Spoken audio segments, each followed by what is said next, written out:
High! এরকম গরম, গরম ভাজি আর আটা রুটি কার, কার পছন্দ? আমার তো অনেক পছন্দ। তো এখানে পানি গরম দিয়ে আমি আসছিলাম রুটি বানাইতে। আমি একা কোনো কাজ করতে পারি। তো এখানে মা আমারে আটা কাড়াই দিতেছিল। দেন আমারে দিছে যে এটা আটা মাখা। মাখাইতে যে আটাটা অনেকক্ষণ রাখার পরেও হালকা গরম ছিল, হাত পুড়ে যাইতেছিল। তো ভিজায়, ভিজায় যেভাবে হোক আটা কোনোমতে মাখাইছি। মাখায় যে ৫ টা রুটি হইছে। রুটিগুলো অনেক বড়, বড় হইছিল আর যথেষ্ট মোটা হইছিল। এই যে থিকনেসটা দেখাইলাম অনেকটাই মোটা হইছিল। পরে এখানে রুটিটা আমি ছেইকা নিতেছিলাম। আর এই রুটিটা দেখো, দেখো মেয়েরা রুটি ফুল গায়া। আসলে রুটি ফুলে গেছে এখানে আমি দেখাইছিলাম আর আমার অনেক ভালো লাগতেছিল যে রুটিটা ফুলছে। তারপর রুটিটা উঠাইছিলাম এটা কিসের মধ্যে জানেন? আমি আবার সব আড়াআড়ি কাজ। যার মধ্যে রুটির আটা কাড়াইছি তার ভিতরে রুটি রাইখে দিছি। আরে আটাই তো দেখিছি।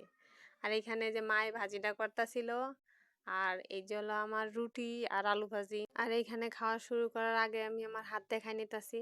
মানে আমি যে রুটি বানাইছি হাত ধুইও নাই। ওই অবস্থায় খাইতাছি কারণ হাতে তো আটাই রইছে আর তো কিছু আমি ধরিও নাই।